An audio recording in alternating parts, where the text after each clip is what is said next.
Are you a healthcare practitioner? Or are you working in another healthcare related occupation? Are you interested in migrating down under and to continue working in these professions? Well, Australia needs your talents and there are plenty of opportunities. Your experience is needed across our nation, and there are a huge range of roles with competitive wages, world standard industry development, and also, with that in mind, let's not forget that you are going to need the right visa before you pack your bags. Let's dive in today and look at exactly what the healthcare sector offers in Australia, what kind of visas you can get in order to work in the healthcare sector, and things like the registration requirements and how to get your skills recognised to build a fabulous new life in Australia.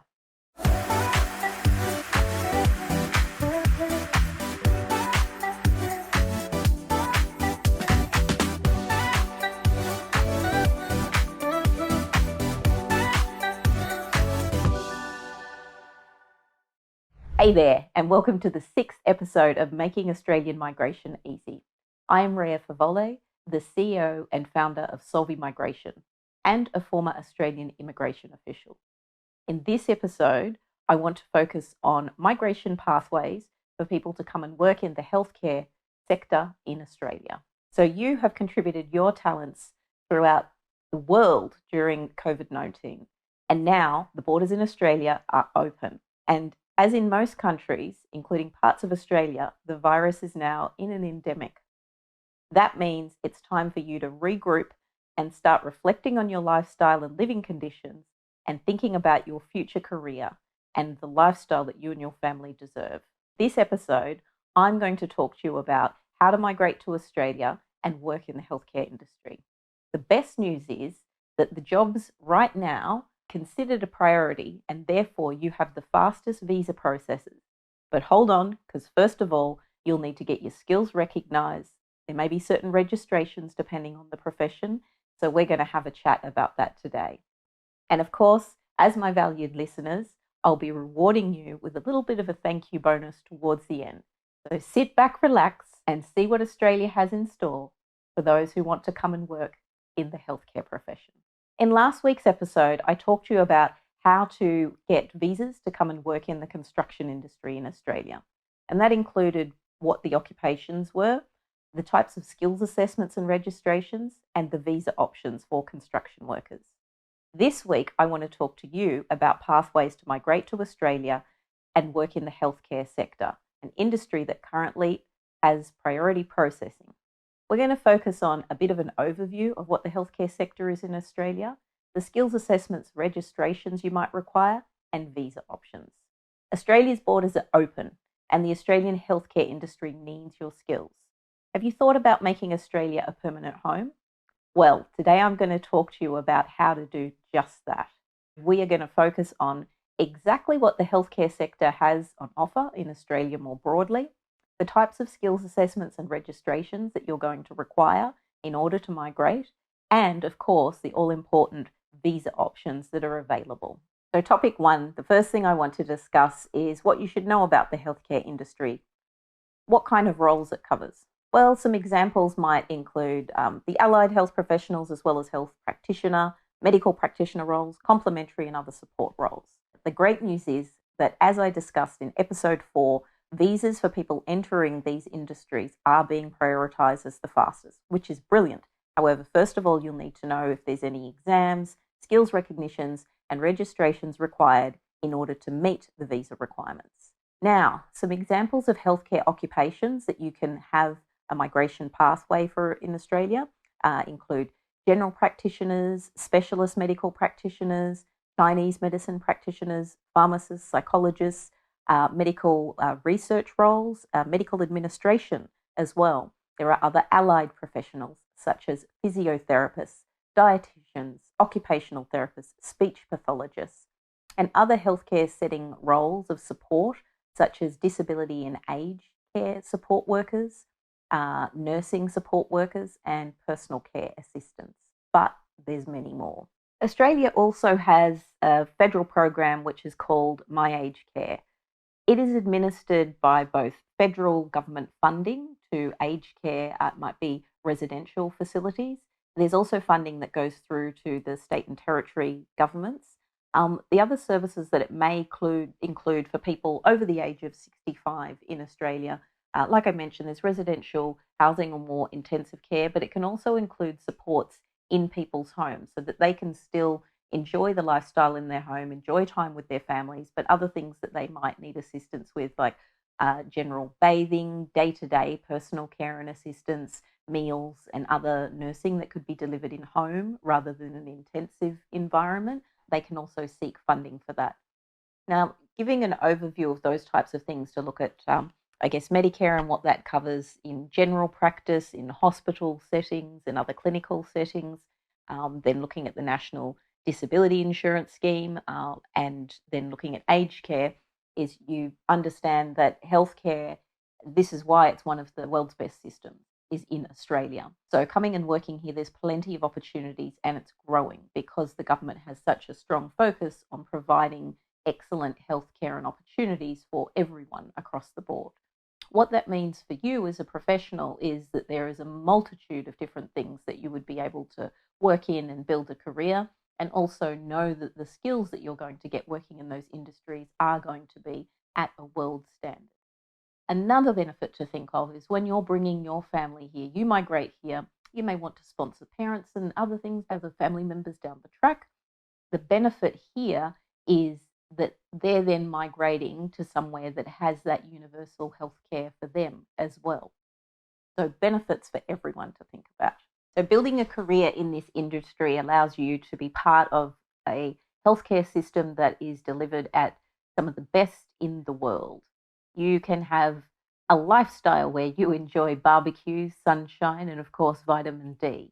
There are great working conditions, very high salaries, and of course, there's the benefits of being somewhere for yourself and for your family that have a universal healthcare system.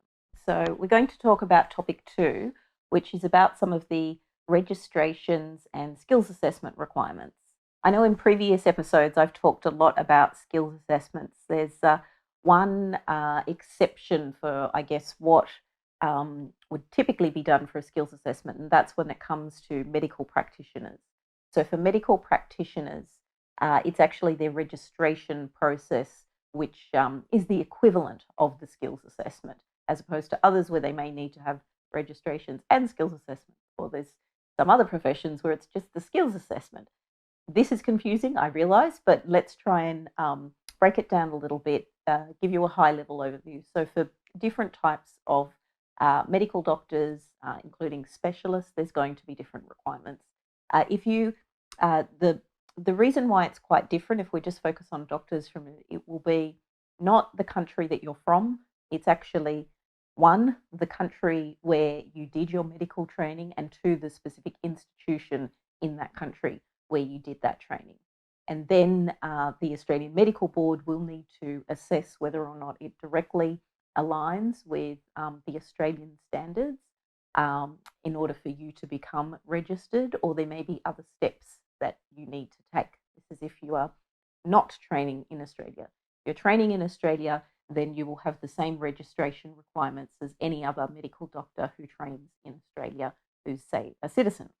You're still going to need to be recognised and registered with APRA, and then you will also need to be registered with the appropriate medical board for your profession. If, on the other hand, you have done overseas training qualifications, not in Australia, then as I was saying before, it will depend on which country you did those qualifications and which specific institution. APRA will actually do searches to check your specific qualification, that 1, you have done it, and 2, that the qualification, how it sort of aligns to the Australian standards, in order to decide what other steps you need to take in order to meet the registration requirements. There are basically 3 pathways for someone who is an international medical graduate. The first is a standard pathway, and that involves sitting 1 or more exams in order to qualify for your registration as a general medical practitioner. Registration through this pathway is either a limited registration or what they would call basic level entry, or provisional registration, which is more advanced and can be obtained either before or after working in Australia, followed by general registration, which cannot be obtained without working in Australia, first of all. That's the first pathway, that's the standard pathway. Then we would look at the specialist pathway. The specialist medical pathway, I will though flag with you that it doesn't guarantee eligibility to that pathway. So many of them, this is the current processes, can end up going through other pathways just because of the strict requirements that some of the Royal Colleges have, which may not be as transparent as one might hope. But for example, most of those assessments that you will do cost $10,000 Australian. You'll have no indication whether or not you would or may meet the requirements. And if you don't meet the requirements in order to resit, you will need to pay that money again.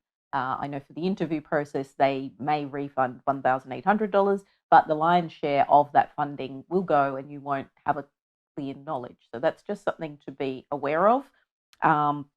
Also seeing that it can be harder to get through that pathway. The third pathway, which is called the competent authority pathway, this is a pathway to register with a provisional registration to practitioners with specific registration or qualifications requirements from a handful of countries. Again, you'll need to do some more research to see whether or not you have trained in one of these countries at one of the institutions that are recognised.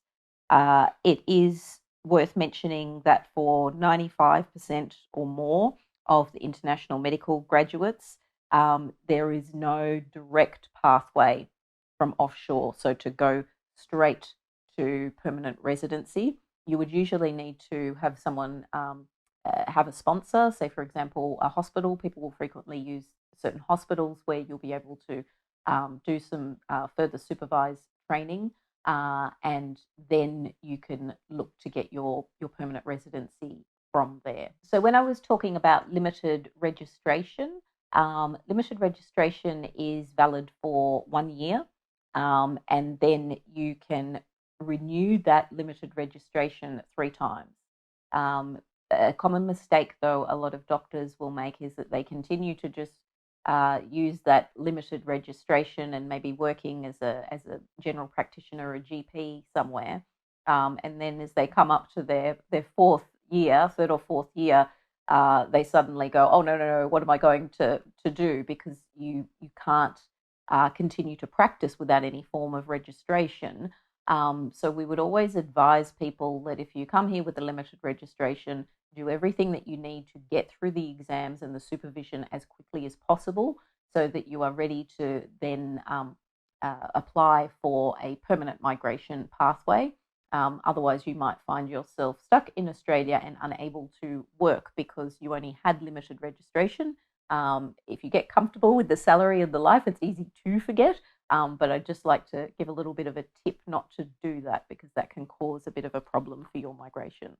Now, eligibility to complete the competent pathway for doctors, there are a number of countries, as I mentioned, and if you already have registration, for example, in the United Kingdom, the US, Canada, New Zealand, or Ireland, then you're likely to be able to complete this competent pathway. So a good place to start your research as a medical practitioner to know what the requirements are depending on where you have completed your training would be the APRA website, and I'll pop that link in the show notes for you to have a look at. Now, moving on to another occupation with the registration requirements, it's a little bit different, but is pharmacists. Pharmacists can actually have a limited registration, and the limited registration means that they're going to go through what is called a competency stream, and most of them would enter Australia on a temporary visa, and then they have an eligibility assessment, and then there is an open book examination that they would undergo. and then a skills assessment to be complete. But they can actually meet the requirements of general skilled migration before they have full registration, so even under a limited registration. So again, with pharmacists, it is quite interesting because you're able to enter Australia under the General Skilled Migration Program and perhaps potentially get permanent residency before you are fully registered and able to work without the full supervision. Interesting, but it's currently what is possible under the migration rules. I know in episode 4, when I was talking a little bit about opportunities for fastest migration, I did talk about nurses. There are a number of different nursing occupations to come and work in Australia. Again, as with other professions, it would depend on the country where you did your medical training as to which particular type of skills assessment. So for nurses, you could be trained here in Australia. You're still going to need to do the same registration processes as any other nurse would do and be registered with APRA. You will also still need to have a skills assessment, just sort of validating that you've completed the necessary qualifications in Australia, had the necessary work experience as well. And then you're eligible to migrate, and that's straight to permanent residency. Others, you would need to look at which country you completed the qualification and which particular institution. Again, there's information on the APRA website about doing a self-assessment as a nurse as to which stream or category you would fall into. And then you would know which type of also skills assessment you're required. There's 3 different types of skills assessments for nurses. One is called a modified skills assessment, and that's for those nurses who are already registered in Australia. And then there's a modified plus skills assessment, and that's for nurses who have in principle approval from APRA, and they are registered overseas. And then the third one is a full skills assessment, and that's for registered nurses who hold an Australian, what they call quality framework, Bachelor of Nursing or midwifery. So when I'm saying nurses, I'm actually including midwives in that. So just to be clear, with the process for registration and the countries for this, for the schools, the full skills assessment that aligns with the Australian quality framework. If you'd also done qualifications in Canada, Hong Kong, Ireland, UK, or US, and are registered as a nurse or midwife in those specific countries that I've just mentioned, that's when you would look to do the full skills assessment. So again, just to recap, it's really important for you to, when you're doing your research, not only to look at whether or not you're registered and you've done a Bachelor of Nursing or you've gone on and done postgraduate qualifications, it's actually to look at which country did you complete those qualifications? Are you registered to practice as a nurse in those particular countries in order to give you further guidance? I will pop in the show notes a direct link to where you can do the self-assessment with APRA to find out a bit more. Okay, so there's 3 different streams, or we'll refer to them as stream A, B, and C for nurses to come and work in Australia. As I mentioned before, there's registered nurses or midwives who have a qualification that is equivalent to the Australian standard of education, and they are recognised by the registration or licensing body for registration enrolment in the country where that qualification was awarded. And the qualification is of a comparable standards and has quality assurance and accreditation in line with Australian qualifications. This is mostly developed countries. There are some developing countries that may qualify, but most will not. So when we're saying we will not, this brings me on to what I'll talk about next, which is stream B. But just to finish off here, stream A candidates must complete their registration and assessment followed by an orientation part 1, which is an online learning course and introduces them to the Australian healthcare system and context. Now, so moving on to stream B, and that would be something that is recognised in the country of award and has comparable standards, but not comparatively quite as high as what, or at the same level that Australia would require for its education requirements for nurses and midwives.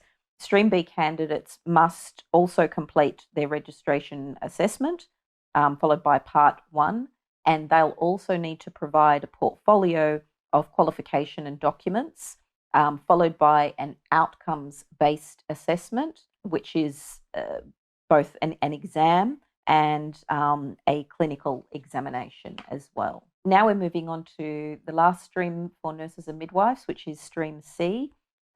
So these qualifications, you may have done nursing qualifications in another country, but they don't meet the other standards in the other two streams that I described.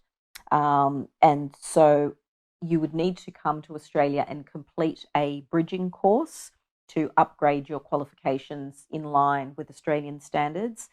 These bridging courses usually run for a period of 3 months. So most people would come in on a business visitor visa in order to complete those requirements. Something that's important for me to mention about all of these different types of medical practitioner type roles and the nurses and midwives, if you are from a country, it's irrelevant necessarily what the qualification is that you completed. You are likely to need to have an English test unless you come from an exempt passport country such as the US, Canada, UK, Ireland, New Zealand. Your scores for IELTS will need to sit at around a 7 or above.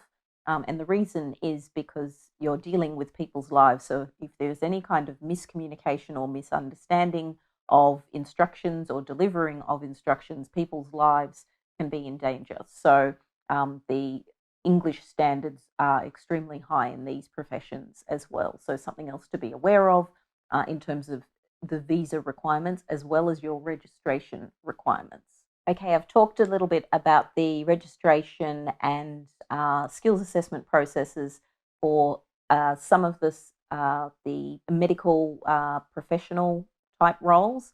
There are, of course, many more roles, so you'll need to be to dig in and do your research to find out what those registration requirements are going to be for you and your specific occupation, depending on your where you did your qualifications. Next, I'd like to talk about the other types of, I guess, complementary or support roles. I talked a bit before about disability and aged care support. Also, personal assistants come into that category. So most of them would require a certificate 3 or 4. Many people will do the full diploma to show competency to come and work in those roles. They also enjoy the fastest visa processing. But again, as I'm explaining to you, all of the registrations and skills assessments, English tests, they all need to be done before you lodge the visa application. They're part of the application. You can't sort of lodge an application and then do them later. You actually need to have them done first. So I'll give the example of an aged care or disability support worker. They have a skills assessment which is done commonly with Vet Assess. There are also some other registered training organisations who have the authority to assess skills. That means that they need to assess, first of all, that you have the English language competency, but also that you have completed qualifications that are in line with the Australian standard to work in these particular occupations. So similarly to the other professions that I have mentioned, if you have done qualifications that are not in Australia, it will be dependent on whether or not they align with the Australian standards, so the Australian Quality Framework standards. If you have completed them here, obviously that makes it a lot more straightforward, but you are still going to need to have a skills assessment and make sure that you have a valid English language test that meets the required level of the particular occupation that you're going into. So a bit of research to get all of that underway. But as I said, the good news is, and with that, once you have all of your paperwork and registrations ready, you are able to lodge an application and they are treated with priority, so the highest priority. And if you want to find out a bit more, you can duck back to episode 4, where I explain more about the prioritization of visa processes in Australia. Now, what everyone wants to know, what are the different visa pathways? So I've given you a bit of a mishmash of different types of healthcare, medical type practitioner roles and some of the high level requirements. Now I will talk about the different types of visa options. So most commonly we would see, for example, people who are medical doctors, that they would need to have some further training before they're going to be eligible for the pathway of permanent residency. So a lot of them, if they would get a role, would come in and work on the subclass 482, which is the temporary skilled shortage visa. And that's granted usually for about a 4-year period. And that is the period of time that you have so that you can move off limited registration. So you'll need to have done all of the relevant exams and had the relevant supervision and be assessed that you've now met the requirements for a full registration, and then you can apply for permanent residency. This is specific to doctors. One other little tip that I would like to include there for visas for doctors that's not commonly known. So if you come in on a sponsored visa, you have an employer that has sponsored you. They have to become approved by the Department of Home Affairs to be a sponsor. They then need to go through a nomination process, which means advertising the role to prove that there aren't other Australians holding the skills. And then if they're nominated, then you can put in a visa application. So it's kind of got 3 steps to that particular process. So all of the skills and registrations and exams that I've talked about still apply to you as the visa applicant. The sponsor has different responsibilities, and that includes they are responsible for paying their sponsorship application and their nomination. They then also have to pay what's called a SAF levy, which is a Skilling Australian Fund levy, because there's Australians who don't have the skills, and you're being brought in to do that. So that's one of the commitments that the government has. The legal responsibility for the professional fees and visa application, other costs, is your responsibility, not the responsibility of the employer. Some employees, you may be able to negotiate that they will meet those costs, but it's not the legal requirements of those particular visas. One final further hot tip that I would like to give for medical practitioners is the age exemption. So for most skilled visas in Australia, you have to be under the age of 45. And for medical practitioners, there is an exemption. To see whether or not your specific occupation meets that exemption, I would strongly say that you need to get professional advice and assistance to understand that. You need to see an immigration lawyer or migration agent to make sure you don't make mistakes with your visa application. So anyway, back to the hot tip that I was alluding to. So for the subclass 482 visa, you've got a company or say a hospital or some kind of health facility that has sponsored you to come and work.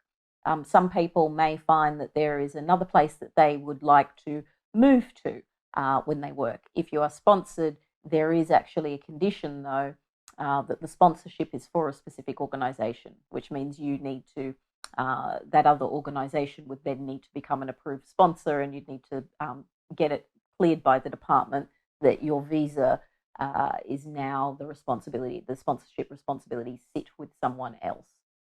So for some, that can be a bit restrictive, and they might be tied to an employer for a period of time. Interestingly, though, if you are, say, a medical doctor or a nurse, you fall under a different grouping, what's called, it's scientific.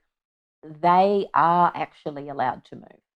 So both employers and visa holders are not aware of that. But always seek professional advice before you just make a move like that.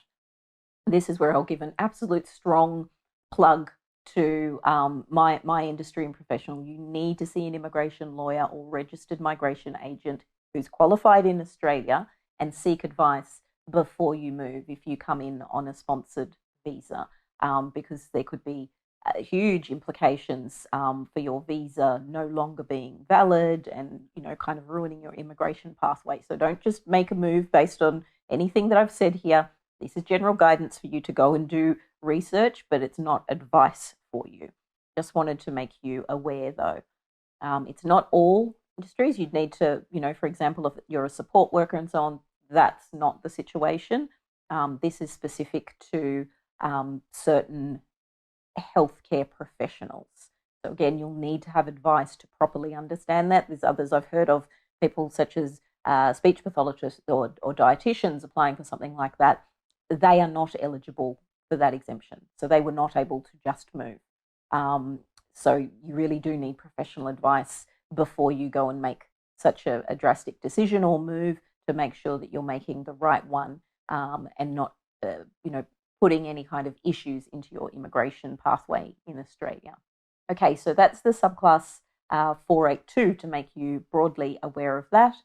If you're coming to work in a regional area in Australia, then the subclass 494 may be another option, and that's up to a 5-year visa. And if you do come in on that particular visa, the great thing is that after only 3 years, you can independently apply for permanent residency under what is called the subclass 191 visa. That only was introduced in November last year, but a good one to know about.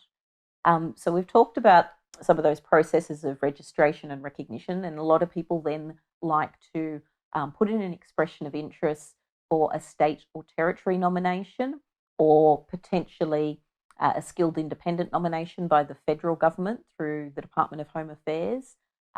First things first, though, you need to have met all of the skills assessment requirements and registration and any licensing requirements that you need for your profession before you can actually put in the expression of interest for the state or territory nomination program.